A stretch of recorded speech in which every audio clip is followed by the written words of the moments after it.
Benvenuti all'inaugurazione del 19° anno accademico 2022-2023 della Scuola Superiore Universitaria di Toppo Wasserman dell'Università di Udine. Il programma prevede i saluti istituzionali, le relazioni di apertura dell'anno accademico, l'intervento dell'illustre ospite, la consegna dei diplomi e degli attestati ai 17 allievi che hanno concluso il percorso di studi nel 2021-2022 e la chiusura della cerimonia con l'intervento musicale. Iniziamo con i saluti, la parola al Rettore Roberto Pinton. Bene, buongiorno, benvenuti, caloroso benvenuto in questo edificio dell'Università di Udine, il Palazzo di Toppo Wasserman, che peraltro è diventato il nome della nostra scuola superiore ed è la sede della nostra scuola superiore. Io ringrazio tutti per la presenza, è un momento molto importante. Oggi peraltro è una giornata importante per l'università, si sta svolgendo nella sede dei Rizzi il Salone dello Studente, lo Student Day, con centinaia di ragazzi che chiedono e avranno la possibilità di ottenere tutte le informazioni possibili e immaginabili sui corsi, sulla vita universitaria, le opportunità offerte dal nostro Ateneo, e fra queste ci sarà anche ovviamente la scuola superiore. Ecco, quello che mi piace ricordare in questa sede è che al di là della 19ª edizione di inaugurazione dell'anno accademico, sono 30 anni ormai che da quando l'Ateneo ha deciso e ha fissato nel proprio statuto la volontà di istituire una scuola superiore.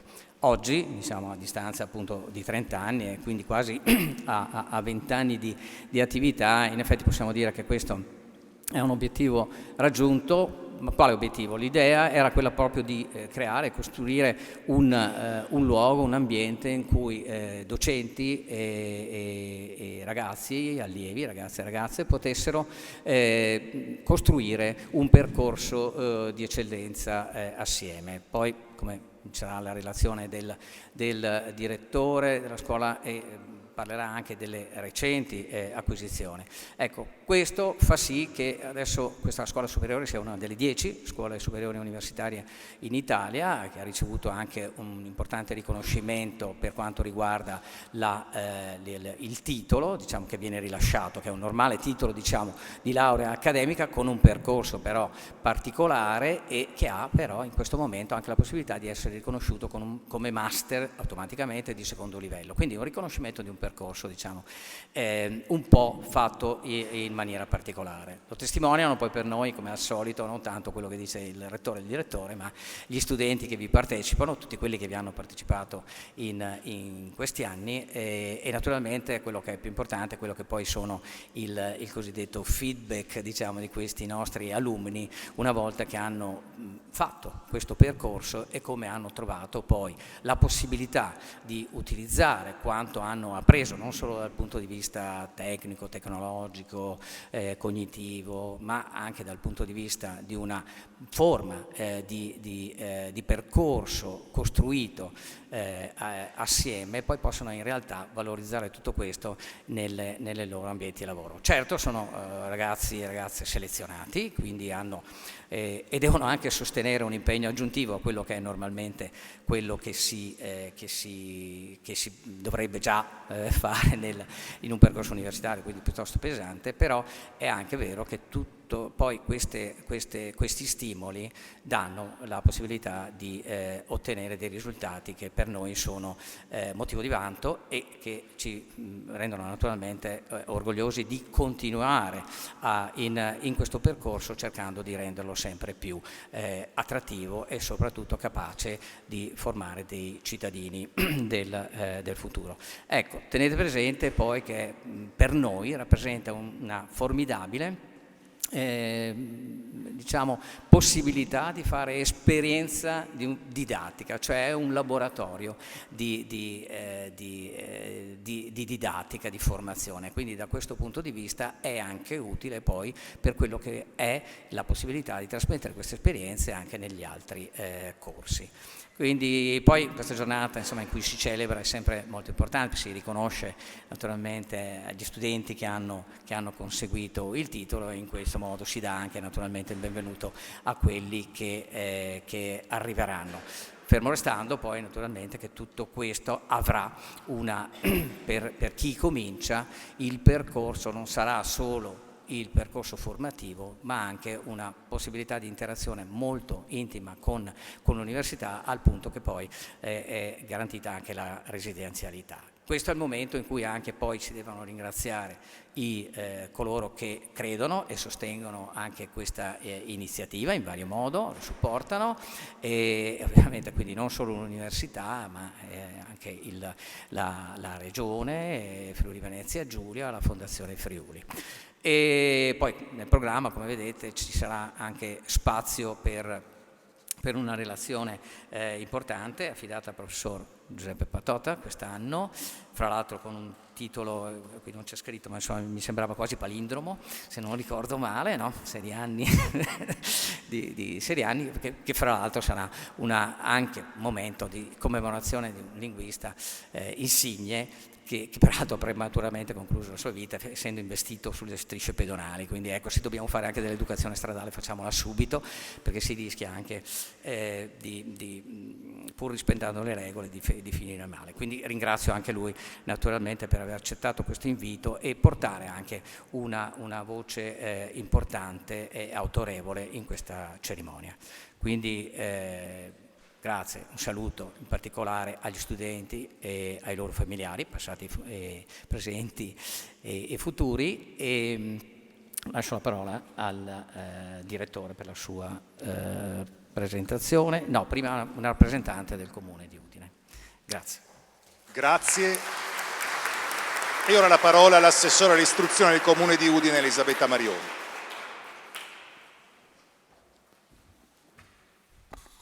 Buongiorno a tutti,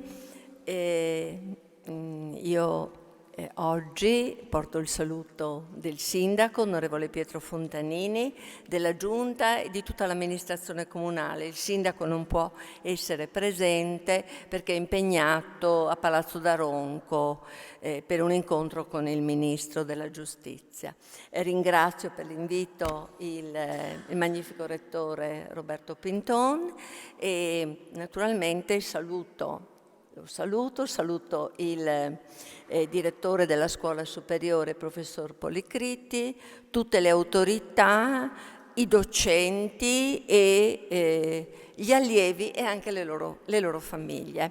È il secondo anno consecutivo che sono presente a questa inaugurazione e ne sono davvero onorata. Anche l'anno scorso è stata davvero una bella esperienza incontrare tanti docenti, comprendere poi l'importanza di questo percorso, l'eccellenza della scuola superiore dell'Università di Udine, che è davvero un motivo di orgoglio per la città di Udine e anche per l'intero territorio. È una scuola di eccellenza che si basa proprio su punti di forza importanti, secondo me, che sono l'approccio interdisciplinare e il fatto di essere una comunità. Ecco, questo a me colpisce molto ed è davvero un punto di forza, un momento di incontro importante, costante e continuo tra i docenti e gli allievi.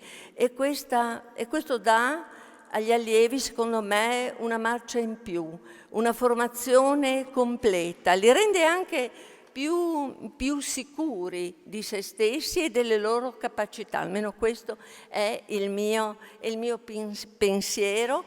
Sono due punti di forza importanti, l'interdisciplinarietà e anche l'essere comunità, che sono sicuramente all'origine del successo che questi ragazzi poi hanno nella loro vita lavorativa, perché sono destinati davvero a un sicuro successo. Quindi quest'anno poi la scuola superiore è stata in effetti premiata con questo importante riconoscimento, l'accreditamento, e quindi i ragazzi riceveranno ora anche un master di secondo livello, non solo il diploma. Ecco, io auguro a tutti i ragazzi presenti che quest'anno riceveranno il diploma un grande successo nella loro vita lavorativa, grandi soddisfazioni e quindi posso dire, insomma, in bocca al lupo, ragazzi. Grazie a tutti.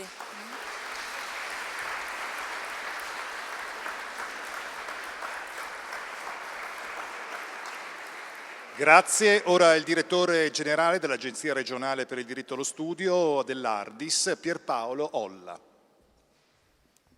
Buongiorno a tutti, io ringrazio il magnifico Rettore, ringrazio l'Università di Udine per averci invitato, per diventare costantemente parte attiva di questi eventi molto importanti per l'Università e per la città di Udine. L'Agenzia regionale dello studio non si occupa di didattica, no? Però fornisce tutta una serie di servizi che garantiscono, in sinergia e in collaborazione appunto con gli atenei della regione, fanno sì che aumenti e migliorino sempre di più le condizioni di vita e le esperienze degli studenti all'interno degli atenei e sul nostro territorio, e questo rafforza anche l'identità e fidelizza il rapporto degli studenti con il nostro territorio. Credo che questo sia estremamente importante, perché questo può essere anche una leva per far sì che gli studenti un domani apprezzino e trovino non soltanto il Friuli Venezia Giulia come terra di formazione, ma come anche terra per restarci e per crescere, per sviluppare, per lavorarci, quindi per avere una continuità di presenza. Io credo che quindi la scuola superiore, oggi ho saputo insomma, che è un'importante ricorrenza, il trentennale della fondazione, c'è anche l'aspetto relativo al riconoscimento e all'accreditamento del master di secondo livello, quindi qua parliamo sicuramente dell'eccellenza di un percorso accademico che mira al futuro della nostra società mira al futuro della nostra società, e quindi deve fortificare, deve dare tutte le condizioni e le garanzie perché questi ragazzi che si formano all'interno di questa comunità, come giustamente ha parlato prima l'assessore, abbiano il meglio del meglio, per poi riversarlo verso la società, perché la società credo che in un momento come il nostro, di grandi cambiamenti, di grandi trasformazioni, dove la velocità di questi cambiamenti, di queste trasformazioni è forse tante volte anche non facilmente governabile dai più, siano loro nelle condizioni di poterla vivere, di poterla tenere vicina a quelle che sono le istanze, i bisogni e i valori della persona. Il concetto di comunità mi piace perché la scuola superiore è una comunità e deve essere di monito e di esempio anche nei confronti delle istituzioni che lavorano all'interno e all'esterno di questa comunità della scuola superiore. Quindi credo che l'invito sia quello di fare comunità non soltanto all'interno della scuola superiore, ma anche all'esterno, perché le istituzioni, di cui in marginale parte, ecco, l'Agenzia regionale per il diritto allo studio è parte, sicuramente lavorino per sviluppare, per mantenere, per dare continuità a questo percorso. Grazie ancora e buona giornata a tutti.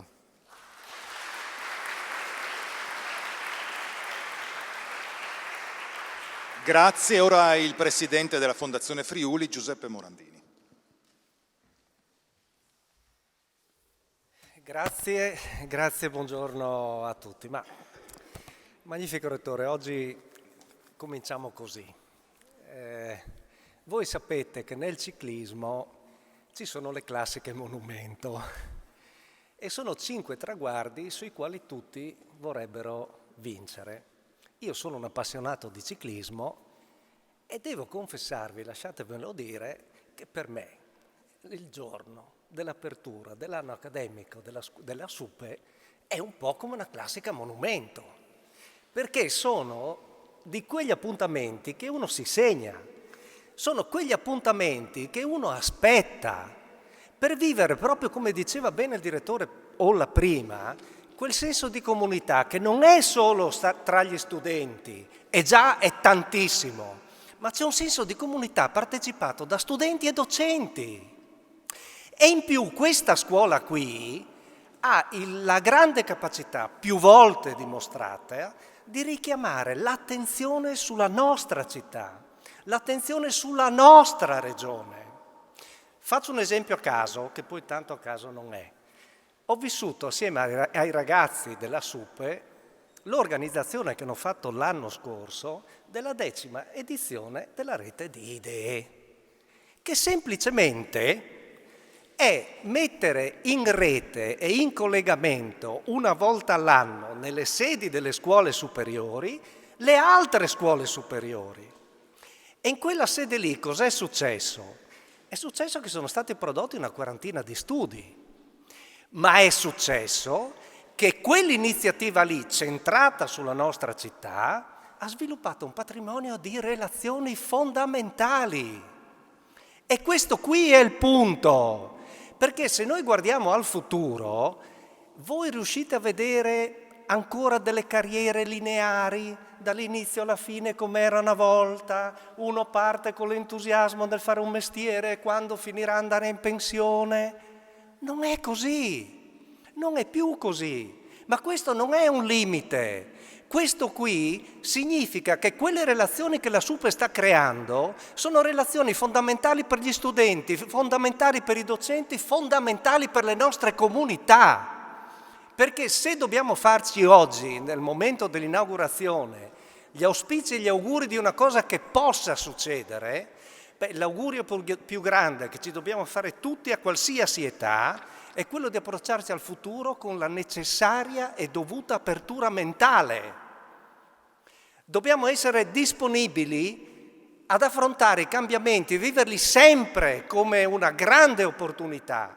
E solamente con questo orientamento all'apertura noi potremo riuscire a trarre i vantaggi che questi cambiamenti veloci ci possono dare. Attenzione, non dimentichiamo mai una roba.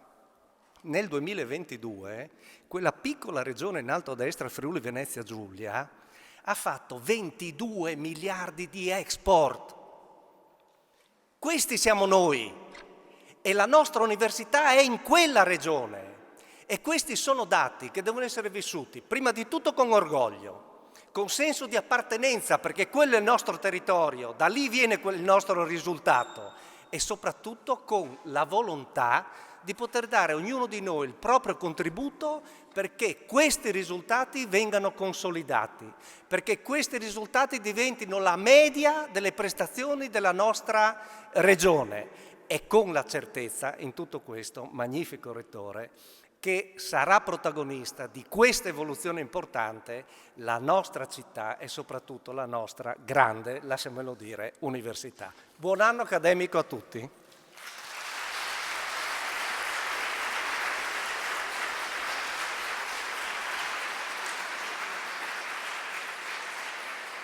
Grazie. Ora la parola all'assessora regionale lavoro, formazione, istruzione, ricerca, università e famiglia, Alessia Rosole. Buongiorno a tutti, mi scuso già per la voce e quindi per l'enfasi che il Presidente Morandini ha avuto e che io inevitabilmente non riuscirò ad avere, anzi mi scuso anche per il suono che metto, però ci tenevo ad essere con voi esattamente come ogni anno. Magnifico Rettore, ovviamente Direttore. Io non ho delle cose importantissime da aggiungere dopo, secondo me, gli ottimi interventi di chi mi ha preceduto, che dimostrano che oltre ad aver parlato degli aspetti fondamentali su cui l'amministrazione regionale ha puntato in questi anni e spero continuerà a puntare indipendentemente dall'esito del voto di domenica prossima, che sono le parole piene di significato, soprattutto in una sede come questa, di eccellenza, di comunità, di futuro e di attrattività, perché se non passiamo attraverso questi 4 aspetti non riusciamo a delineare quello che è il futuro di quel territorio in alto a destra, ed è fondamentale. Ecco, al di là di tutto questo, io volevo aggiungere in maniera molto breve ciò che l'amministrazione regionale ha creduto e crede sia tutto il nostro sistema universitario, il nostro sistema della ricerca, di che cosa crede e perché ha puntato sulla scuola superiore dell'Università di Udine, e lo abbiamo fatto in maniera molto stabile a partire dal 2019, credendo e dopo aver visto ciò che la scuola superiore dell'Università di Udine è riuscita a fare. Noi abbiamo lavorato e continuiamo a lavorare su quei principi che sono stati detti. L'attrazione di chi può essere eccellenza e può crescere da eccellenza all'interno della nostra comunità, che è fatta di allievi, di docenti, di personale amministrativo, di tutti i soggetti che all'interno di quella che è una struttura complessa come questa si impegnano nella loro quotidianità.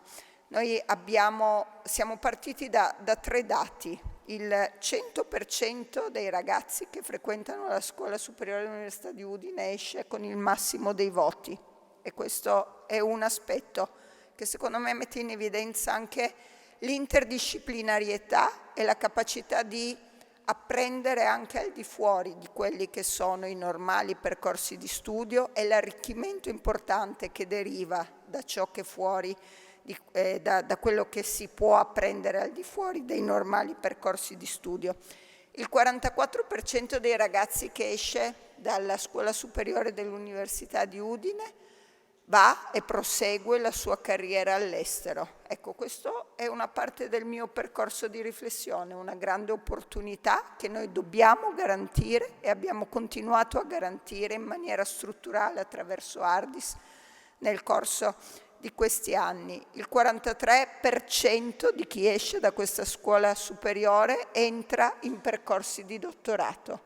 Tutto questo è il quadro su cui l'amministrazione regionale ha voluto puntare in maniera fondamentale, non solo con tutto ciò che riguarda il diritto allo studio e l'accesso a tutta una serie di risorse finanziarie che la comunità mette a disposizione, non solo attraverso quello che è il nostro finanziamento della legge dell'università la 2 del 2021, non solo attraverso tutti quelli che sono gli strumenti che mettiamo a disposizione tramite il fondo sociale europeo, che apre e che a breve aprirà in maniera importante spazi per le università su tutto il percorso di sostegno dei dottorati di ricerca, dei ricercatori a tempo determinato di tipo A, gli assegni ai progetti di ricerca, ma a potenziare, così come abbiamo fatto a partire dal 2019, un sistema di formazione superiore destinato fondamentalmente su 3 assi che coprono quelli che sono i numeri che abbiamo dato prima. Tutto il potenziamento dei servizi legati alla residenzialità, e questa è la parte del diritto allo studio. La realizzazione di progetti speciali, e questa è la parte di ampliamento della conoscenza. La messa a disposizione di tutti quegli strumenti che servivano ad accompagnare piccoli gruppi nell'acquisizione di competenze trasversali, il progetto degli Lincei, convinti come siamo che il ruolo di questa scuola, ed è per questo che il Presidente Morandini parlava di dentro e fuori dalla comunità, questa scuola è forte nell'essere comunità che può essere attrattiva per chi è fuori, ma può anche trascinare chi è fuori, e quindi l'apertura nei confronti soprattutto di alcune aree del nostro territorio e l'apertura e l'attenzione nei confronti dei ragazzi che finiscono le scuole superiori e che magari possono avvicinarsi a percorsi di eccellenza come questo è qualcosa che per noi vale.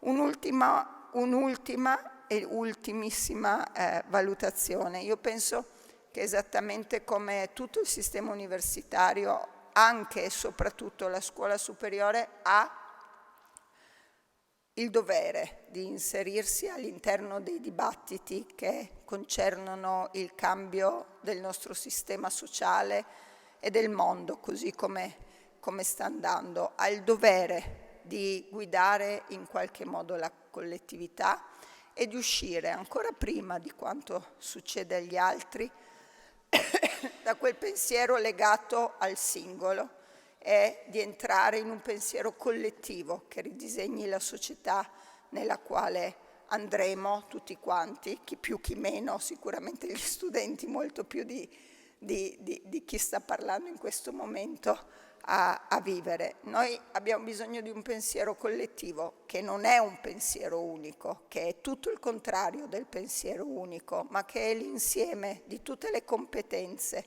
di tutte le suggestioni, di tutto ciò che nella quotidianità qui si apprende e che si riesce a mettere al servizio, perché questa è la cosa fondamentale ed è il richiamo alla comunità, non solo di se stessi, ma di tutti coloro che assieme a noi vivono questa comunità. Per cui buon anno accademico a voi. Grazie.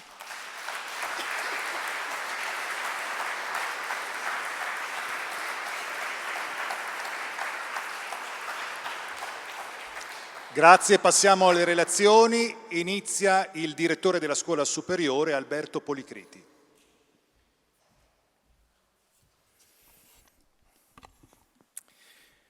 Buongiorno a tutti. Allora, magnifico rettore, autorità, colleghe e colleghi, studentesse e studenti, signore e signori. Durante l'ultimo anno sono successe delle cose importanti per la piccola comunità della nostra scuola superiore. Abbiamo anche formalmente un nome, Scuola Superiore Universitaria di Toppo Wasserman. E la licenza che le nostre allieve e i nostri allievi conseguono è, di nuovo, anche formalmente, un titolo riconosciuto. Da quest'anno è equiparato ad un master di secondo livello. Inoltre la nostra scuola è comparsa, insieme ad altre 10 scuole superiori universitarie della rete di cui facciamo parte, in una legge dello Stato, legge nella quale le viene riconosciuto un finanziamento strutturale di 1.300.000 euro in 3 anni. Questi passaggi formali sono importanti, testimoniano la lungimiranza dei miei colleghi che hanno proposto di inserire l'istituzione della scuola superiore nello statuto del nostro Ateneo nel 1992 e testimoniano il valore di tutti quelli che non solo all'interno, il Senato accademico, i direttori generali, i rettori che si sono susseguiti, ma anche all'esterno del nostro Ateneo, l'agenzia regionale, la regione, la Fondazione Friuli, hanno lavorato per dare continuità e concretezza alla visione iniziale. Lo scorso anno abbiamo attivato 33 corsi, 9 nell'area umanistica, 12 nell'area scientifica e medicina, 11 corsi interdisciplinari ed un corso su lingue e linguaggio. Abbiamo coinvolto 82 docenti dell'Università di Udine e 35 relatori esterni. Abbiamo organizzato incontri, mostre, conferenze, giornate di studio e in collaborazione con i dipartimenti del nostro Ateneo. Abbiamo ospitato, come è stato ricordato dal dottor Morandini, la 10ª edizione di Rete di Idee, un evento che coinvolge gli allievi dei principali istituti universitari di eccellenza italiani. E stiamo accompagnando e sostenendo gli allievi che curano, loro, la pubblicazione degli atti dei lavori. Abbiamo collaborato con il polo del progetto I Lincei per la scuola per il sostegno alla didattica e all'aggiornamento degli insegnanti. A me piace pensare alla scuola superiore come ad un laboratorio nel quale si sta conducendo un esperimento che stiamo facendo con una rete di altri laboratori sul territorio nazionale per stabilire in concreto cosa serve, cosa significa e anche quanto costa ridefinire il modo di frequentare l'università. La ridefinizione di cui parlo riguarda la qualità e l'intensità del sostegno che viene offerto agli allievi, insieme all'estensione dell'ampiezza del loro percorso di studi. L'esperimento riguarda la valutazione dell'efficacia di una diversa traiettoria per il conseguimento del titolo di laurea, una traiettoria meno diretta e più originale, disegnata per favorire una più intensa interazione degli studenti fra di loro, oltre che con i docenti. Ed in relazione al corpo docente universitario riguarda la sua disponibilità e la sua capacità di ripensare il proprio ruolo e di ridefinire le sue modalità di lavoro utilizzando i propri contatti di ricerca per potenziare l'offerta didattica. Interagire con gli studenti bravi è più stimolante, ma è anche più difficile. Non intendo assolutamente dire che i risultati positivi che registriamo quest'anno da soli si possano dire prove della riuscita dell'esperimento di cui parlavo prima, anzi penso che ci sia ancora molto da lavorare e credo che il lavoro da fare sia più o meno equamente distribuito fra le varie componenti della nostra struttura. Abbiamo bisogno di stimolare di più e forse in modo più sistematico i miei colleghi a farsi coinvolgere. Le belle esperienze didattiche, innovative, trasversali che abbiamo realizzato sinora sono ancora punti troppo singolari. Gli allievi spesso hanno bisogno di un maggiore e più articolato sostegno, oltre che di una continua e libera interazione con i loro professori. Sul piano amministrativo il nostro nuovo status richiede il disegno di una gestione più fluida delle procedure che ci vedono coinvolti. Posso però comunque dire che il semplice condurre l'esperimento ed il condividere le piccole e grandi sfide ad esso associate con tutte le componenti della nostra comunità sia già, almeno per il sottoscritto, fonte di grande soddisfazione. È stato gratificante collaborare con gli allievi per organizzare un workshop ad inviti per presentare il loro lavoro. È stato gratificante sentire che gli allievi si sono autonomamente organizzati in un gruppo di reinforcement learning, termine di moda legato all'onnipresente machine learning, ma usato in questo caso per indicare un doposcuola autogestito in cui parlare anche di intelligenza artificiale, ma non solo. Mi ha fatto davvero piacere sapere che il gruppo delle allieve e degli allievi di medicina ha pubblicato con il collega Brancolini un articolo di ricerca ancora prima di laurearsi. Sentire queste cose, dicevo, è davvero gratificante e ne potrei citare molte altre. Un grazie quindi al Rettore per aver continuato a credere nella SUPE, un grazie all'Ardis, alla Regione, alla Fondazione Friuli che non solo ci ha sostenuto sinora, ma ha anche sempre collaborato e collabora attivamente con noi. Un mio grazie personale e sentito alla segreteria, alla sua capitana Cristiana Martino e da quel punto di riferimento costante e prezioso che è Angela Juretic. Un grazie a loro in particolare per avermi aiutato a non collassare durante la fase di inserimento dati per il riconoscimento. Un augurio a tutti noi per il prossimo anno accademico ed un grazie alle allieve e agli allievi che oggi conseguono il loro titolo per avere condiviso con la Scuola Superiore Universitaria di Topo Wasserman questa parte del loro viaggio.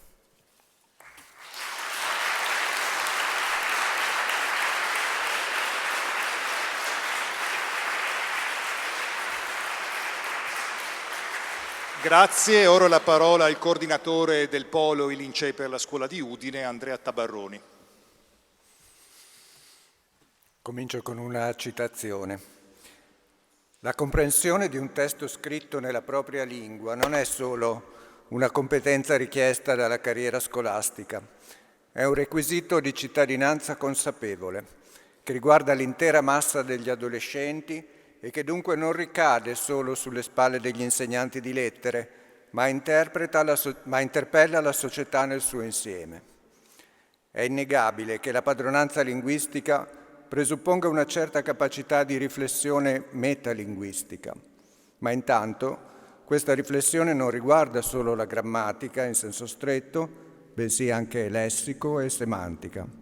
Inoltre, occorre che siano soddisfatte preliminarmente le procedure necessarie per impostare un ragionamento organizzando i dati a disposizione, fondando le relative deduzioni e dispiegando in modo efficace le risorse. Fine della citazione. Sono parole, lo si sarà capito, di Luca Serianni, in un intervento del 2015 pubblicato su un volume dal titolo Quale scuola? Le proposte dei lincei per l'italiano, la matematica e le scienze. Sono parole che sintetizzano alla perfezione il senso profondo dell'iniziativa lanciata dall'Accademia dei Lincei sin dal 2011 e promossa dal 2015 dalla Fondazione I Lincei per la Scuola, di cui Luca Serianni è stato presidente fino alla sua inopinata scomparsa il 21 luglio scorso. Non si tratta infatti solo di grammatica o di saper leggere e scrivere bene, perché le competenze, come le virtù di cui parlavano gli antichi stoici, le competenze sono tutte connesse tra loro e la capacità di esprimersi efficacemente richiede e integra quella di ragionare correttamente e quella di saper organizzare i dati, così come queste richiedono e integrano quella.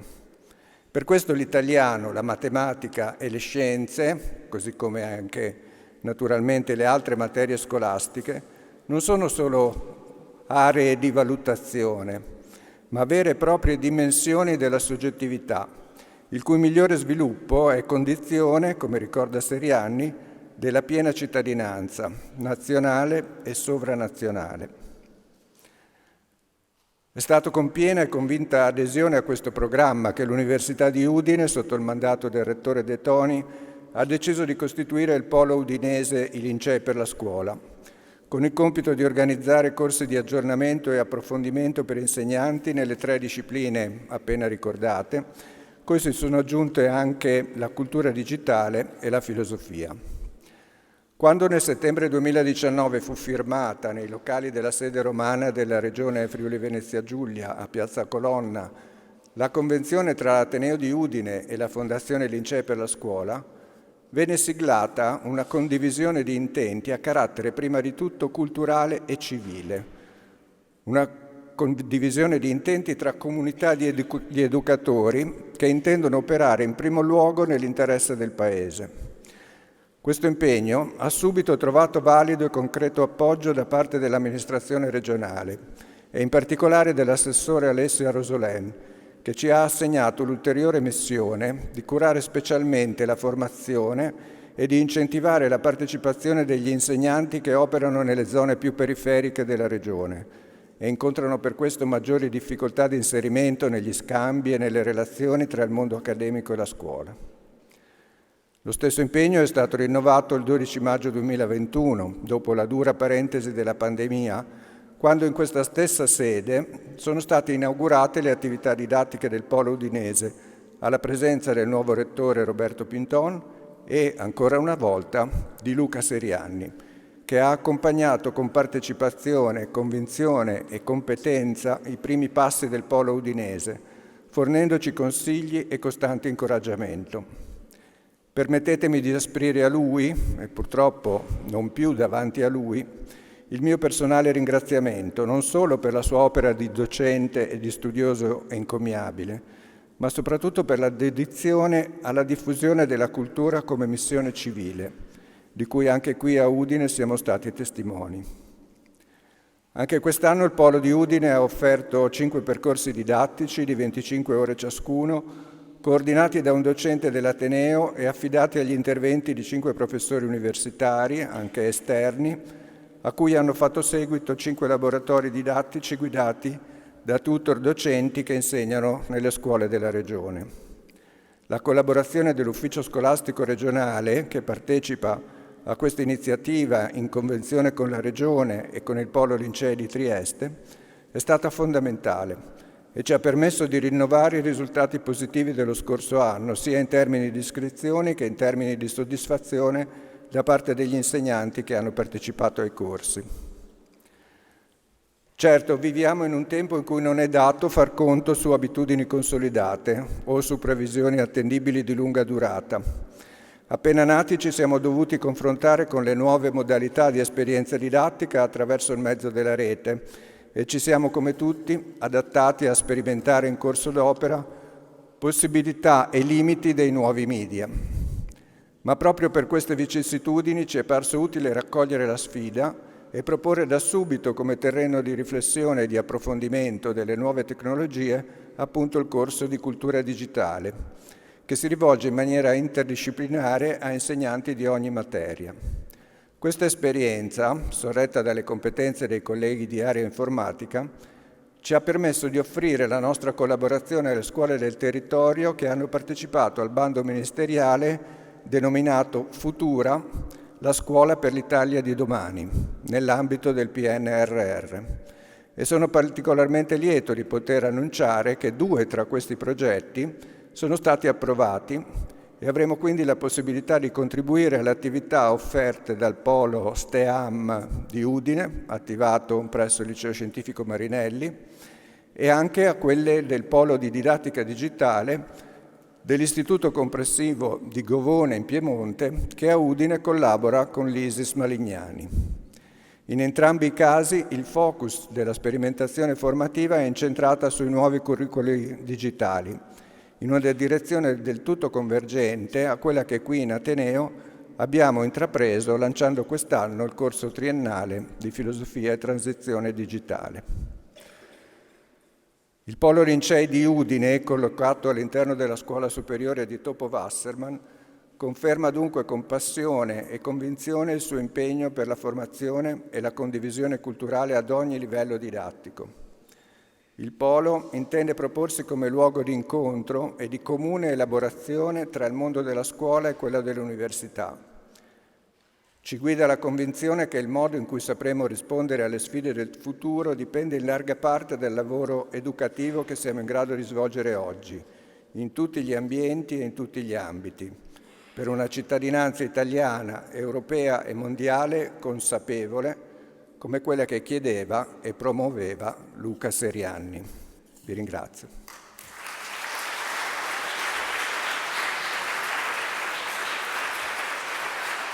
Grazie.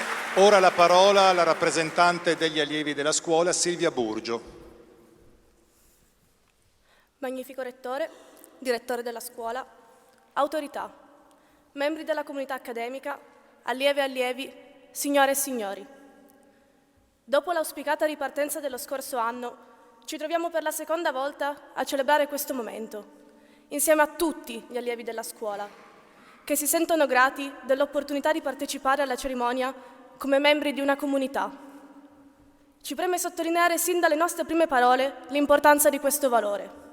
Nel dolore e nella solitudine della pandemia abbiamo riscoperto la fondamentale forza dell'unione e siamo oltremodo felici di poter oggi parlare come semplici intermediari di una dimensione più grande. Una dimensione che è qui presente nel pubblico e che siamo orgogliosi di definire plurima, eterogenea, ma al contempo solida e legata. Crediamo che la nostra riflessione di oggi possa e debba partire dalla consapevolezza della nostra forza. Leggiamo sui canali di informazione, con una frequenza a dir poco preoccupante, notizie raccapriccianti riguardo a precocissimi suicidi di studenti, che sono la maggior parte delle volte nostri coetanei. Giovanissimi studenti che si tolgono la vita perché non sono sufficientemente di successo per lo standard che li circonda. Bologna, studente universitario si suicida al Ponte Lungo. Mi laureo, ma era in ritardo con gli esami. Studentessa di 19 anni si suicida nella sua università. La mia vita è un fallimento. Questi sono alcuni esempi di titoli giornalistici che negli ultimi 6 mesi, e non sono certamente i primi, hanno contribuito alla diffusione di un dibattito nazionale. Tuttavia, compaiono accanto a questi altrettante esaltazioni di carriere brillanti, di percorsi completati in anticipo, di ventenni che rinunciano a bisogni primari come le ore di sonno, per non perdere tempo, per essere osannati una volta giunti all'agognato traguardo. La retorica di questi articoli ci conduce a un unico concetto, a noi così familiare: l'eccellenza. Siamo convinti che oggi sia necessaria una prima, fondamentale consapevolezza. Noi di questo sistema facciamo parte. Non vogliamo essere parte di un'idea dell'università, per citare il celebre discorso delle 3 studentesse della scuola normale superiore, in cui le disuguaglianze sono inasprite da un sistema concorrenziale che premia i più forti e punisce i più deboli, aumentando i divari sociali e territoriali. Con questa considerazione non intendiamo muovere una critica diretta alla scuola. Ci limitiamo a proporre una presa di coscienza. Ciò su cui ci vogliamo soffermare è il potenziale impatto che la scuola può avere in questo scenario. Siamo una delle prime generazioni che ha il coraggio di chiedere aiuto.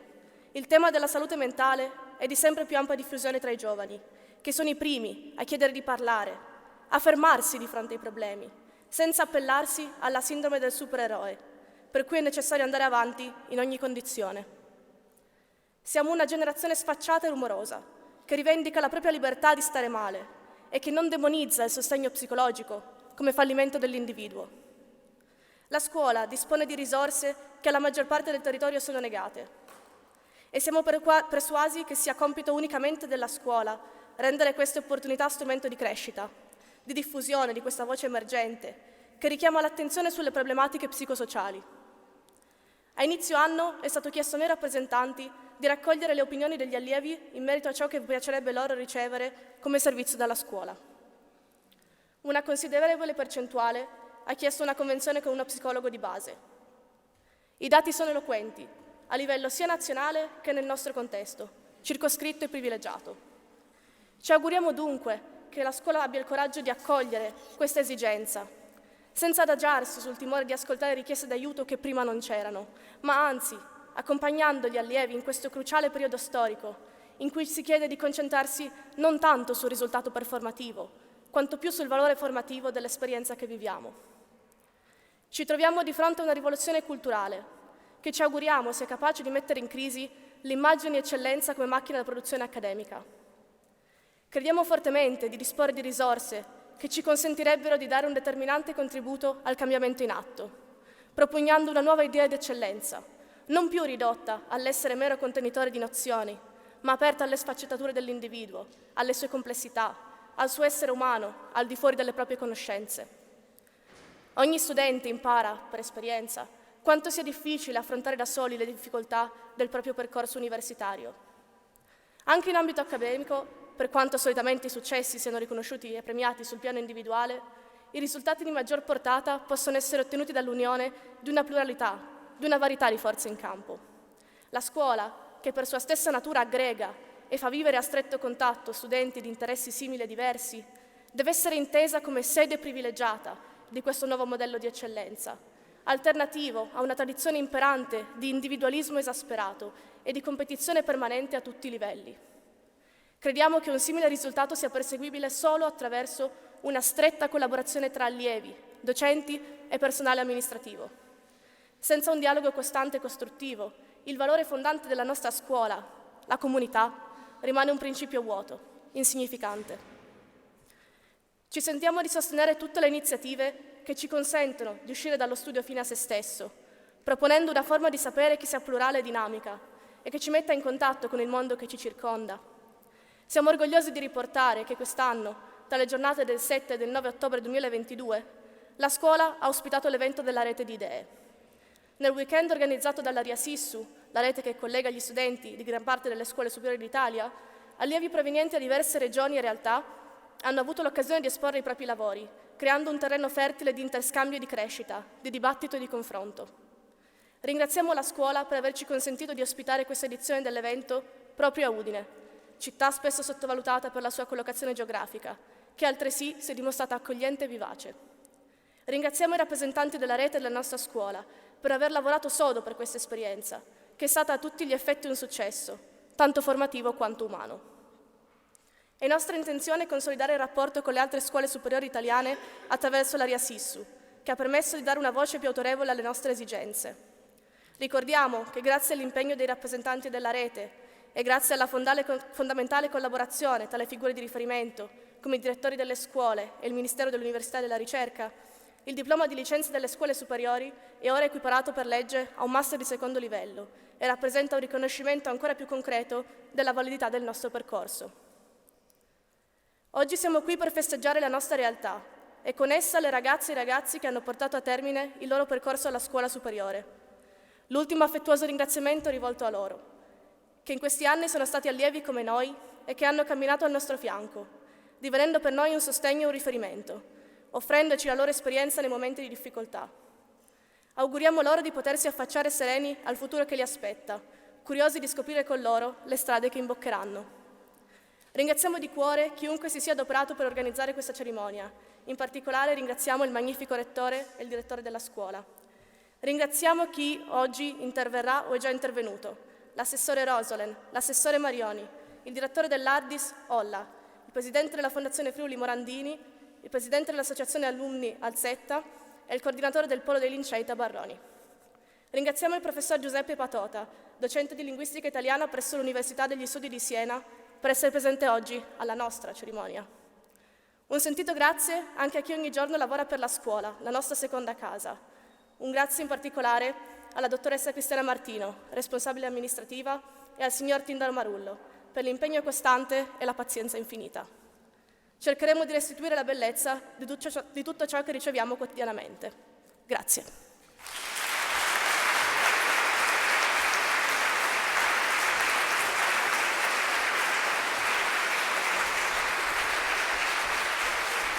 Grazie. Il presidente dell'Associazione Alunni, Giacomo Alzetta. Buongiorno a tutti. Innanzitutto porgo i più calorosi saluti da parte dell'Associazione Alunni della scuola alle autorità qui presenti, al direttore della scuola Alberto Policriti, al rettore Roberto Pinton, all'assessore regionale Alessia Rosolen e all'assessora comunale Elisabetta Marioni, al direttore generale dell'Ardis Pierpaolo Olla e al presidente della Fondazione Friuli Giuseppe Morandini. E un ancor più caloroso saluto a tutti gli allievi e allieve della scuola, diplomandi e non, e ai loro familiari qui presenti. Sono molto felice di essere qui oggi per l'inaugurazione dell'anno accademico della scuola superiore in rappresentanza di tutti gli ex allievi ed ex allieve che hanno frequentato il percorso della scuola qui a Udine e ringrazio moltissimo la scuola per questo invito. Desidero innanzitutto congratularmi con il rettore Roberto Pintone e il direttore Alberto Policriti per il grande successo dell'accreditamento della scuola presso il Ministero dell'Istruzione. Questo accreditamento, che si è concretizzato e confermato attraverso tutto l'iter burocratico quest'anno, conferisce un riconoscimento ufficiale al valore del percorso accademico offerto dalla scuola da parte degli organi più alti e ritengo che sia un punto di fondamentale importanza nella storia e nello sviluppo della scuola, in quanto ne attesta il valore a livello nazionale e soprattutto oggettivo e innegabile. Quindi ancora congratulazioni per questo risultato atteso e sfiorato più volte negli anni passati e che finalmente è stato raggiunto. La SUPE però non si può ridurre al solo diploma, per quanto questo adesso abbia un valore legale. La scuola, per noi allievi ed ex allievi, è un luogo in cui si passa la maggior parte del tempo negli anni formativi fondamentali dell'università, in cui si creano e sviluppano rapporti di amicizia e collaborazione che continuano nel tempo, ben oltre l'ottenimento di laurea e diploma, in cui si cresce e ci si confronta sui temi importanti della vita e si inizia il percorso della vita adulta. Il percorso della scuola non è una borsa di studio con degli obblighi da seguire, ma è un percorso educativo ed umano condiviso da studenti di diverso background accademico, sociale, economico e geografico, che segna agli allievi che lo percorrono. L'associazione alunni della scuola è nata proprio da questo e come alunni, sebbene moltissimi di noi siano dispersi in tutto il mondo per motivi accademici e professionali, abbiamo sempre il desiderio di ritrovarci e tornare qui all'Università di Udine e alla scuola in particolare, per condividere le esperienze degli allievi, confrontarci con loro e fare da guide ed esempi. Per usare un'immagine poetica, mi piace pensare agli allievi, alle loro carriere accademiche e ai rapporti di amicizia come quelle fiammelle o scintille che crescono e si raccolgono in questo fogolar che è la scuola superiore, che funge da punto di aggregazione, condivisione e supporto allo sviluppo degli allievi e riscalda l'ambiente circostante dell'Università di Udine. Ed è con queste idee in mente che sono orgoglioso di annunciare che quest'anno l'Associazione Alumni debutterà con la prima edizione di Fogolar per celebrare l'accreditamento della scuola. L'evento, che si terrà nel fine settimana del 16-17 dicembre, fungerà da raduno per molti degli ex allievi e punto d'incontro per gli allievi e allieve correnti.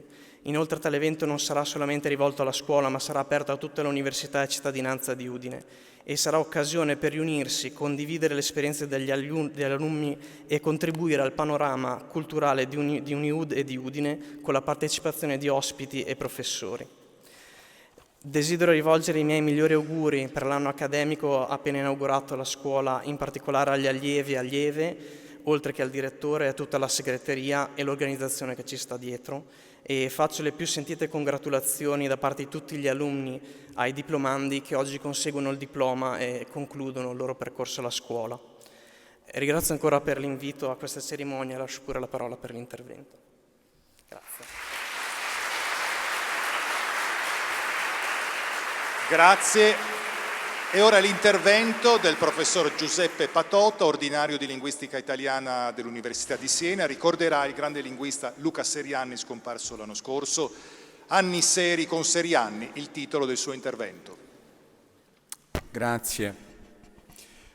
Magnifico rettore, autorità, care colleghe e cari colleghi, care studentesse, cari studenti, signore e signori, grazie intanto per questo invito e grazie in anticipo per la vostra pazienza. Io cercherò di meritarmela cominciando a raccontarvi una storia. Il 12 dicembre del 2022 è stata intitolata a Luca Serianni la sede centrale del liceo Ancomarzio di Ostia, il liceo classico in cui questo grande linguista prima studiò e poi insegnò per 3 anni scolastici ormai lontani, dal 1971 al 1974. All'inizio della mattinata è stata scoperta una targa con il suo nome e poi è stato mostrato al pubblico un murale che i ragazzi del liceo hanno dedicato alla sua persona, ai suoi studi e al suo rapporto col territorio di Ostia, questa piccola città sul mare vicino a Roma. Devo dirvi che a me questo murale ha fatto venire in mente una scritta con cui alla fine di luglio dell'anno scorso, quindi pochi giorni dopo l'incidente che lo ha sottratto ingiustamente a tutte e a tutti noi, un anonimo o un'anonima writer, un anonimo o un'anonima graffitista, ha voluto ricordarlo, pensate, sul frammento di un muro che circonda la città universitaria della Sapienza, cioè la città universitaria, l'università dove Luca ha insegnato per 44 anni, dal 1973 al 2017. Ecco, il murale è quello che vedete, quindi Anni seri con serianni, il titolo palindromo, non è una mia invenzione, è un'invenzione, devo dire, di questa ragazza o di questo ragazzo, e io immagino uno studente o una studentessa di Luca per la quale o per il quale quelli trascorsi a imparare qualcosa da lui sono stati anni seri. Ma torno all'Ancomarzio di Ostia. Dopo lo scoprimento della targa, dopo l'esposizione del murale, c'è stata una lezione incentrata su un suo libro intitolato Parola, e il compito di tenere questa lezione è stato affidato a me, che ho esordito condividendo con tutte le studentesse e con tutti gli studenti un ricordo che adesso condivido anche con voi e che risale a quando avevo l'età di quei ragazzi e frequentavo io quello stesso liceo Ancomarzio. Io facevo il ginnasio e avevo sentito alcuni ragazzi più grandi di me parlare di un giovane professore di italiano straordinariamente bravo, che conosceva a memoria l'intera commedia di Dante e che quando spiegava Dante o quando spiegava Manzoni incantava tutti. Qualche anno dopo che cosa successe? Che io questo giovane professore me lo ritrovai all'Università La Sapienza di Roma. Era, come si diceva allora, l'assistente alla cattedra di storia della lingua italiana, e per questa cattedra il sabato mattina dalle 10 a mezzogiorno teneva delle magnifiche esercitazioni dedicate alla grammatica storica dell'italiano in un'aula sempre strapiena. Correva l'anno accademico 1978-79.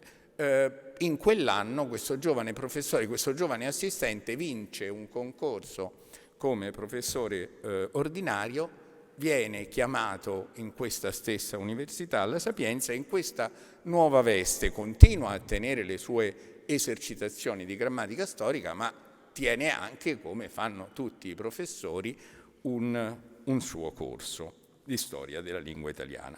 Io seguì quel corso e ne rimasi stregato.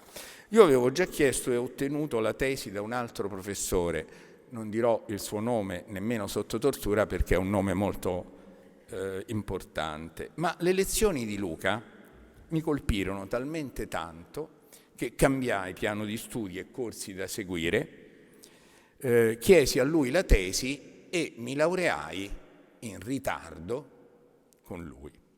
Ecco, da allora una parte non piccola del mio lavoro è consistita nell'imparare qualcosa da Luca Serianni e insegnare questo qualcosa a mia volta agli studenti, magari aggiungendoci qualcosa di mio. Serianni, l'università e gli studenti. All'una e agli altri Luca si è dedicato in oltre 40 anni di carriera con una passione e con un rigore che vi assicuro non è un esercizio retorico definire difficilmente immaginabili.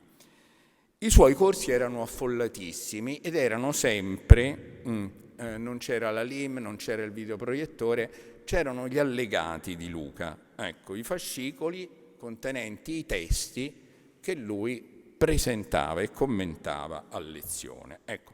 Poi però molti di quegli allegati, molti di questi fascicoli si sono trasformati in libri e in articoli. In 50 anni di attività scientifica, dal 1972 al 2022, di libri e articoli, Luca Serianni ne ha prodotti quasi 400. In questo momento la bibliografia ufficiale delle sue pubblicazioni conta 394 titoli. Però io dopo la sua scomparsa ho avuto modo di accedere al suo computer e ho già recuperato 2 relazioni che Luca aveva già scritto, prodotto, presentate in altrettanti convegni, e le ho consegnate alle mie colleghe e ai miei colleghi che me li avevano chiesti, ma sono sicuro del fatto che quando avrò il tempo di scrutinare per intero i vari file presenti in questo computer, troverò altri suoi scritti inediti e vedrete che supereremo largamente i 400 titoli. Ma torno per un momento ai corsi universitari tenuti da Luca. La varietà dei loro titoli, e ve ne dico solo qualcuno per guadagnare un po' di tempo, dice molto della straordinaria varietà dei suoi interessi di studio. Ricordo solo qualcuno di questi titoli che ho ricavato dagli allegati, che ho ritrovato naturalmente in casa, nel suo studio. Le origini della prosa italiana, anno 1985-86, poi gli altri anni non ve li dico.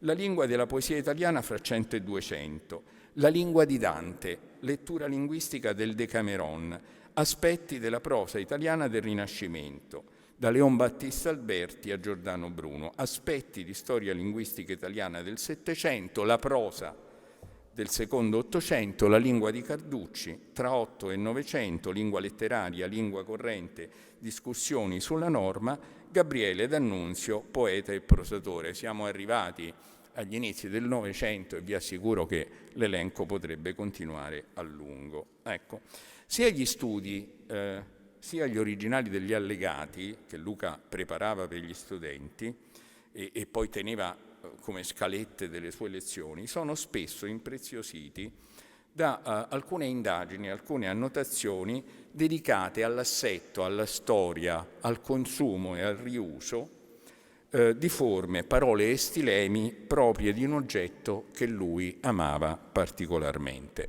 il melodramma, il libretto d'opera.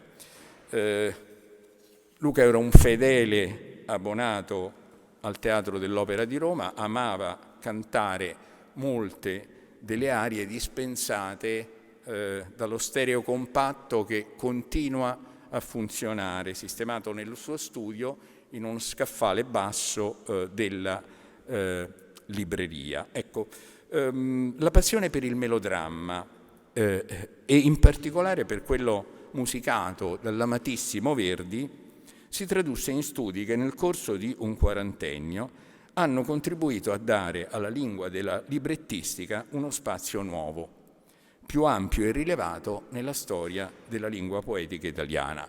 Vi risparmio i titoli, naturalmente, in questo caso. Ma vi assicuro che la conclusione a cui si può arrivare è questa. In principio, nello studio dell'italiano per la musica ci fu il grande Gianfranco Folena. Ma dopo Folena ci fu Serianni, cronologicamente ci fu Serianni. In seguito altri nostri colleghi, Ilaria Bonomi, Vittorio Coletti, Paolo D'Achille, anche allievi di Luca Serianni, miei amici e miei fratelli come Fabio Rossi e Stefano Telve, hanno variamente e originalmente continuato le ricerche dell'uno e dell'altro. E se in questo nuovo millennio alla lingua del melodramma sono stati dedicati non solo raffinati studi specialistici, ma anche eccellenti manuali dedicati alla didattica universitaria e anche alla divulgazione, il merito, credo, è anche suo. Ho detto del rapporto fra Serianni l'università e gli studenti. Ma è impensabile, soprattutto in questa sede e in questa occasione, che io non ritorni a dire qualcosa anche del rapporto fra Serianni, la scuola, gli studenti che la popolano e gli insegnanti che ci lavorano. Perché è impensabile? Perché alla scuola, ai suoi studenti, ai suoi insegnanti, quest'uomo si è dedicato con un impegno che nel corso del tempo è cresciuto esponenzialmente, in una misura e con un ritmo che si stenta a ritenere possibili. Lo ha fatto scrivendo libri e saggi, partecipando a seminari e convegni, guidando istituzioni nate per sostenere quella scolastica, come la già ricordata Fondazione I Lincei per la Scuola, di cui è stato presidente dal 2018 fino alla morte. Ecco, ma lo ha fatto soprattutto spostandosi da un capo all'altro d'Italia per condividere qualcosa del moltissimo che sapeva con i ragazzi e con i loro docenti, perché, come ha scritto un altro suo allievo, Fabio Rossi, qualche tempo fa, cito, più una scuola era periferica, meno era blasonata e più Luca era felice di accettarne l'invito. Posso aggiungere una testimonianza personale. Negli ultimi 2 anni, diciamo così, quelli che hanno preceduto il luglio 2022, io avevo smesso di chiamare io al telefono Luca, gli dicevo per favore chiamami tu perché io non so dove tu sia, non so se stai facendo lezione in questa scuola in Trentino, in Sicilia, chiamami quando ti pare, così è meglio perché così non ti disturbo. Ecco. Luca era felice di accettare questo invito, sperimentando così come non manchino affatto in varie parti d'Italia insegnanti molto motivati, attenti anche a rinnovare nella misura in cui questo si può fare anche il loro lavoro. Le ultime parole che vi ho detto non sono mie, sono una citazione che ho tratto da questo libro intitolato Il sentimento della lingua, uno splendido libro intervista frutto di 4 chiacchierate che lui fece nello studio di casa sua con Giuseppe Antonelli, un altro suo allievo. Un libro che, devo dirvi, inevitabilmente commuove a rileggerlo oggi e assume la fisionomia di un lascito tanto prezioso quanto inaspettato, un lascito però che nessuno di noi avrebbe voluto accogliere così presto. Bene, in questo libro ricorre un passaggio che mette in luce una capacità straordinaria di Luca Serianni, che è quella di ricavare una morale linguistica, un insegnamento linguistico dall'analisi di qualunque testo, compreso l'elenco del telefono e compresa la Vispa Teresa. Se pensate che questa mia sia un'esagerazione, allora quello che sto per leggervi è tratto per l'appunto, è un passaggio tratto da questo libro. Le parole sono sue. La Vispa Teresa avea tra l'erbetta a volo sorpresa gentil farfalletta. Questa sequenza di Luigi Seiler, risalente a metà Ottocento, era abbastanza diffusa nella memoria comune fino a non moltissimo tempo fa. Ora, certamente un bambino cadrebbe dalle nuvole, però, se ci pensiamo, nella loro totale futilità, questi versi educano a qualche cosa. Intanto al ritmo sono senari, poi al fatto che la lingua poetica, quella tradizionale naturalmente, ha delle caratteristiche a sé. Vispo è un tipico aggettivo che o non usiamo più o usiamo oggi in senso ironico. Poi c'è avea, forma tipica della lingua poetica, e anche la separazione tra avea e sorpresa, perché avea sorpresa è un'unica forma verbale naturalmente, che si chiama tmesi, taglio o iperbato. Ecco. Ditemi voi, non lo so, chiedo al mio collega Alvise Antriosi e chi altro sarebbe stato in grado in Italia, fra i nostri colleghi, di fare queste osservazioni sulla Vispa Teresa. Ecco, una seconda qualità affine a questa fu quella di essere capace di individuare e definire linee generali della storia dell'italiano a partire da fatti linguistici particolari, a volte microscopici. Luca partiva da una cosa piccolissima e da questa cosa piccolissima riusciva a ricostruire un insegnamento che diventava un pezzo di storia dell'italiano. Vi dico qualcuno di questi argomenti microscopici, ma insomma l'alternanza fra la forma nessuno e la forma niuno nella lingua letteraria, l'alternanza fra l'uso di o no, o non e o meno, ma come si fa a riuscire a tirar fuori un saggio su questo argomento? La circolazione nell'italiano contemporaneo dell'espressione mi sa e della formula sarà usata in funzione olofrastica, cioè per esprimere un'intera frase. La storia di altro che e anche quella di meno male.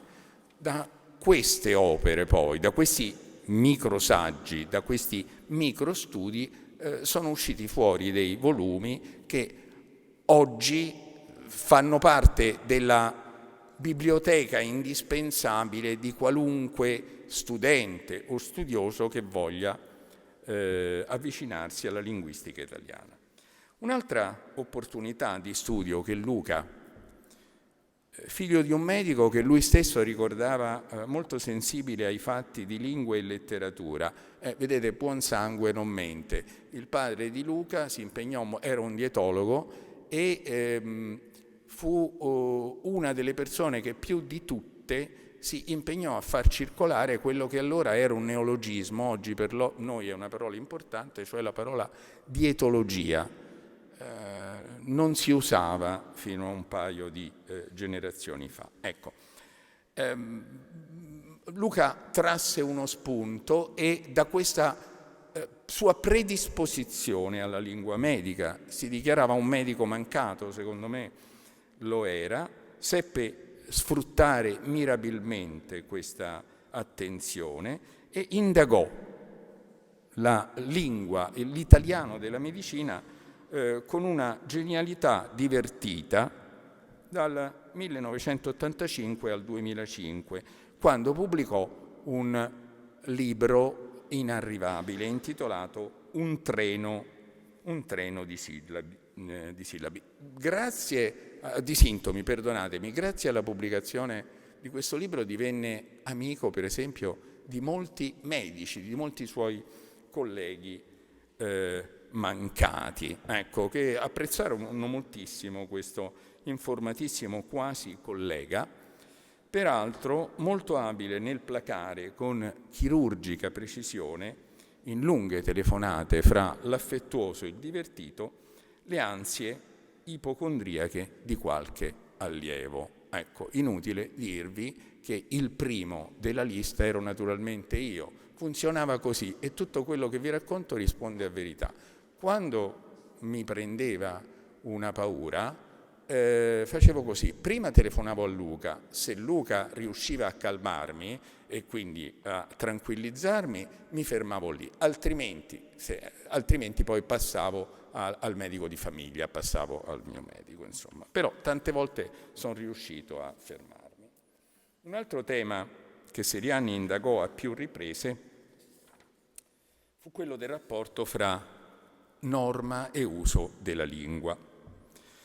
E Luca lo interpretò partendo da una rivisitazione originale delle idee di un grande linguista, Eugenio Coserio, una rivisitazione elaborata fin dal 1989 in un saggio intitolato per l'appunto La lingua italiana tra norma e uso, poi proposta non soltanto in corsi che gli studenti di tutta Roma e gli insegnanti di tutta Italia continuano a ricordare, ma anche in libri, come per esempio la sua prima lezione di grammatica, cui avrebbe fatto seguito 9 anni dopo la prima lezione di storia della lingua italiana. Ma devo dirvi che io questa prima lezione di storia della lingua italiana, che lui pubblicò fra i manuali di La Terza, più che prima lezione la chiamerei l'ultima lezione di storia della lingua italiana, vista la profondità dei temi che vi sono trattati e il numero delle letture che le soggiacciono. Nella prima di queste 2 lezioni è presente, ecco, c'è un altro tratto caratteristico di Luca Serianni, studioso.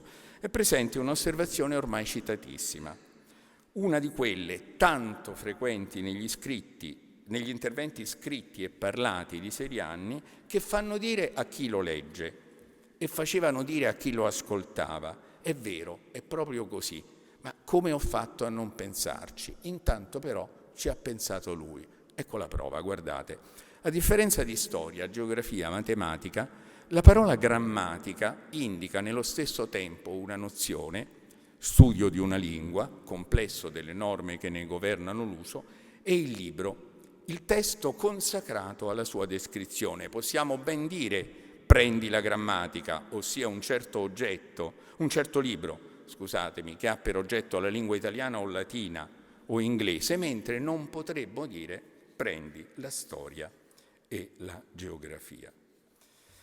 A proposito della grammatica, a proposito di grammatica, fra il 1986 e il 1988 Serianni scrisse e pubblicò la sua Grammatica italiana, una delle più ricche e documentate dell'intera storia della nostra lingua e della nostra cultura.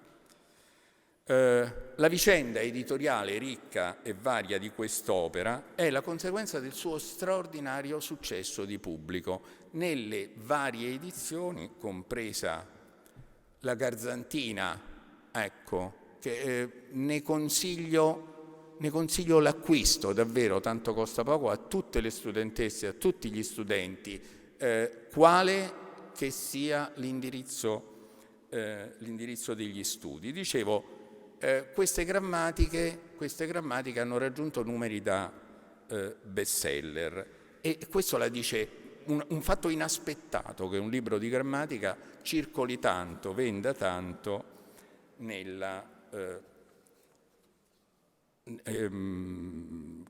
panorama librario dell'italiano. Quando uscì questa grammatica, ricorda Luca nel Sentimento della lingua, suscitò anche delle critiche, alcune abbastanza severe da parte dei linguisti più sensibili al quadro teorico. E Luca disse: ma alcune di queste critiche sono anche condivisibili, ma, cito, la mia era stata una scelta dichiaratamente empirica. L'opera era destinata a un pubblico largo, non necessariamente agli specialisti. Ecco.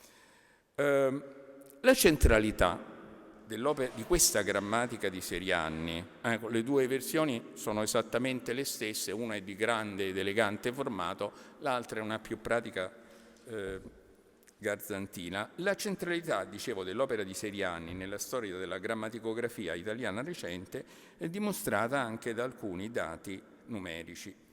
Come è stato riconosciuto da più parti e ricordato ancora nel 2018 da Alvise e Andreose, la grande grammaticografia italiana del Novecento nasce nel 1988, l'anno in cui uscirono contemporaneamente il libro di cui stiamo parlando, il primo volume della grande grammatica italiana di consultazione curata da Lorenzo Renzi, Giampaolo Salvi e Anna Cardinaletti, e una grammatica della lingua italiana di Christoph Schwarze, scritta dapprima in tedesco e poi tradotta in italiano nel 2009, 3 opere che nel 1989 spinsero un italianista tedesco, Arro Stammer-Johann, a scrivere che grazie a queste opere la lingua italiana era diventata in un colpo solo quella meglio descritta del mondo. Lo scrisse questo Stammer-Johann in un articolo che aveva un titolo scherzoso,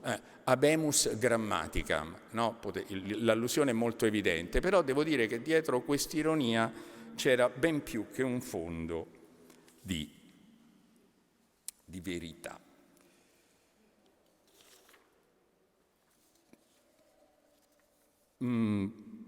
Il tempo mi obbliga naturalmente a saltare alcune delle cose che volentieri avrei voluto dirvi. In questa grammatica e nel corso dell'intera sua carriera di studioso e di professore, Serianni si dimostrò costantemente convinto del fatto che a mediare fra la norma e l'uso non fossero soltanto i grammatici, ma anche più dei grammatici, gli insegnanti di ogni disciplina scolastica, come veniva ricordato poco fa. Probabilmente anche per questo si è dedicato a loro e ai loro studenti con l'impegno che abbiamo più volte evocato. Ma soprattutto si è dedicato a loro e ai loro studenti perché lui era fatto così. Nei mesi appena trascorsi non c'è stato ricordo di Luca in cui non siano state segnalate due virtù che gli furono proprie: l'umiltà, ma meglio ancora che l'umiltà, la modestia e la generosità. Chi ha richiamato queste virtù lo ha fatto comprensibilmente sulla base di un vissuto personale. Ma il possesso di queste qualità è documentato anche da alcuni aspetti della sua produzione scientifica. Allora, la modestia, l'umiltà. Di solito, quando si è sufficientemente avanti nella carriera, si lascia il compito di scrivere recensioni e schede bibliografiche ai più giovani, non solo perché imparino a farlo e si facciano conoscere, il che naturalmente è bene, ma anche perché sollevino il cattedratico di turno da un impegno ormai giudicato poco utile, il che non è un bene, e chi è senza peccato scagli la prima pietra, a partire naturalmente da chi vi sta parlando. Luca Serianni invece ha scritto 153 recensioni e schede bibliografiche, soprattutto, ma non solo per gli studi linguistici italiani, la rivista da lui diretta fino alla morte. 153 recensioni, dicevo, dall'inizio alla fine della sua carriera, senza soluzione di continuità. Segnatamente dal 1973, l'anno in cui fu nominato assistente ordinario alla Sapienza, al 2017, l'anno del pensionamento, il 38esimo del suo ordinariato in questo stesso Ateneo. 153 recensioni distribuite nel corso di tutti questi anni, compreso l'ultimo. La generosità. Nel saluto che gli ho rivolto il 25 luglio 2022 a nome di tutti, notai che il contributo alla crescita della storia della lingua italiana e della linguistica italiana come disciplina, il suo contributo è rappresentato non soltanto dalle sue pubblicazioni, ma anche dalle osservazioni, commenti, correzioni, integrazioni e suggerimenti confluiti negli articoli e nei libri di tutte e tutti coloro che nel corso del tempo hanno potuto contare sul suo aiuto competente e discreto. E adesso do consistenza documentaria a questa affermazione. Ecco.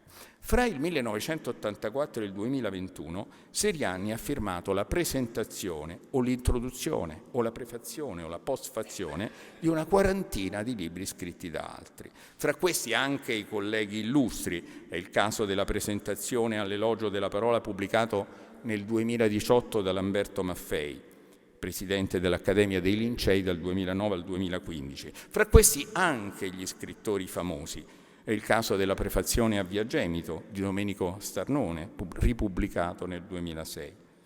Ma firmò soprattutto le presentazioni e le prefazioni delle opere dei suoi studenti e dei suoi allievi. Dei libri di questi ultimi, il primo di cui firmò la presentazione è stato scritto da me. E questo è solo uno dei tanti doni di cui gli sarò grato per sempre. Vi ringrazio molto per l'attenzione.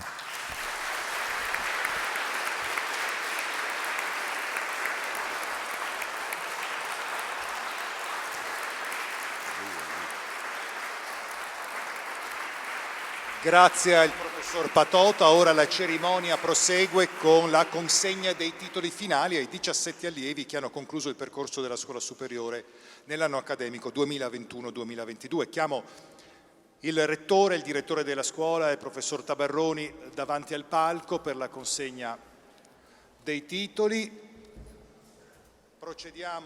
Procediamo dunque con i diplomi di licenza per gli 11 allievi che sono entrati nella scuola dal primo anno di università con iscrizione a una laurea triennale proseguendo poi con una magistrale oppure iscrivendosi a una laurea magistrale a ciclo unico.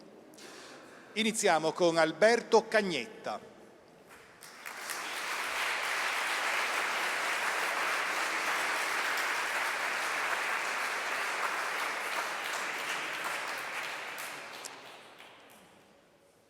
Ecco sì, perfetto, magari se vi girate verso...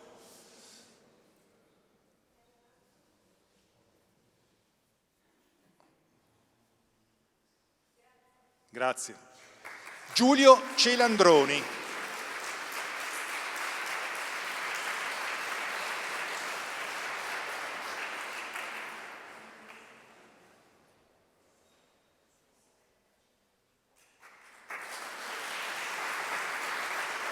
Margherita Coccolo.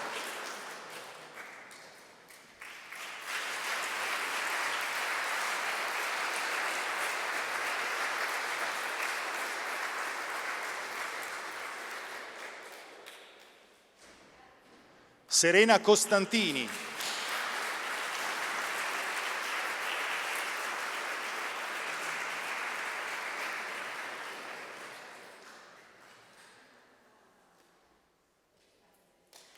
Alberto Domini.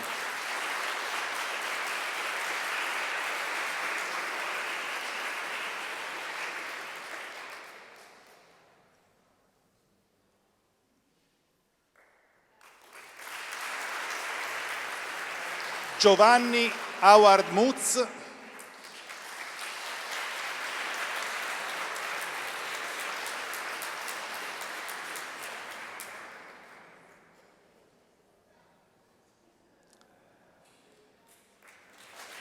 Alessandro Pecile.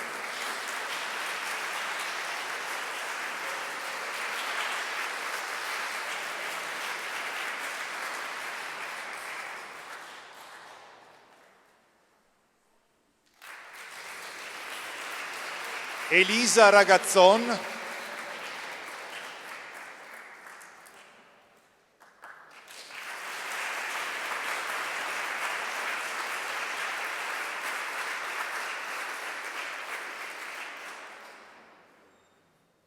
Serenella Todesco.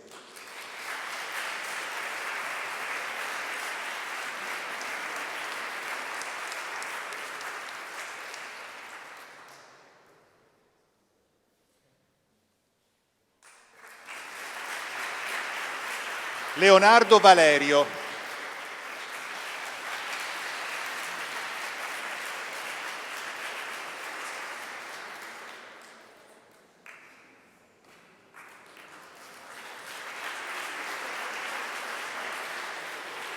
Ricordiamo anche Dino Pavlovic, che per motivi professionali non è potuto esserci qua oggi, ma è fra gli 11 allievi che hanno raggiunto il diploma. Passiamo ai 6 allievi che hanno seguito il corso formativo della scuola a partire dal 4º anno, iscrivendosi quindi al corso di laurea magistrale. Riceveranno l'attestato di merito per la frequenza.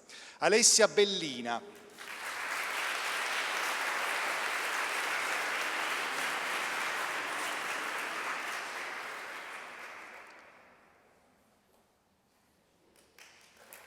Irene Micheletti.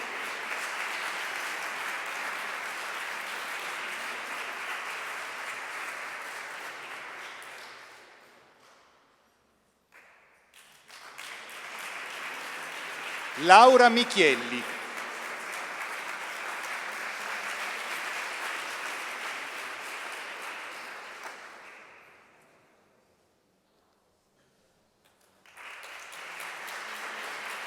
Alberto Vidissoni.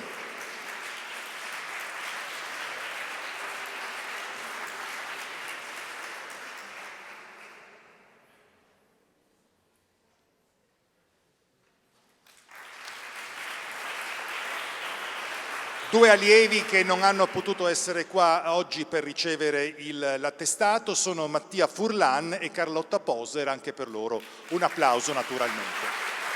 Bene. La cerimonia volge al termine con il contributo musicale a cura dell'orchestra dell'Ateneo, il duo Giulia Valle, Rita Maggio.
Non farò nessuna esibizione canora musicale, non mi preoccupate, vedevo già delle facce preoccupatissime. No, io volevo ringraziare tutti naturalmente per aver reso questa cerimonia importante, soprattutto per i nostri studenti, ma anche per noi, quindi le autorità, il relatore e soprattutto gli studenti e chi ha organizzato questa cerimonia. Quindi, insomma, tranquillizzo anche il Presidente Morandini, andiamo avanti noi, non ci fermiamo mica.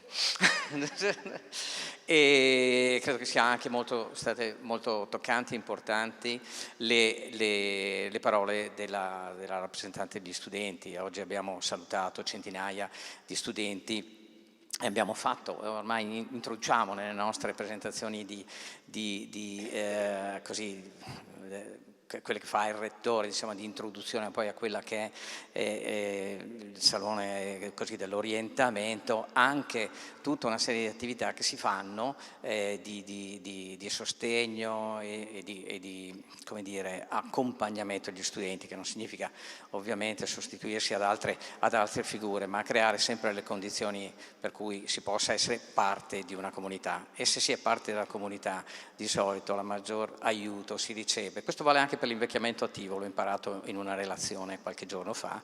In realtà ecco, è questo che si riceve sempre la possibilità di un dialogo aperto, sereno e sincero, poi al di là delle definizioni ormai diventate così d'uso comune. È quello che invito sempre ovviamente gli studenti a parlarne e a far parte di questa comunità e di non chiudersi nei loro telefonini, come facciamo noi anche spesso, o svegliare noi dal telefonino come facciamo spesso.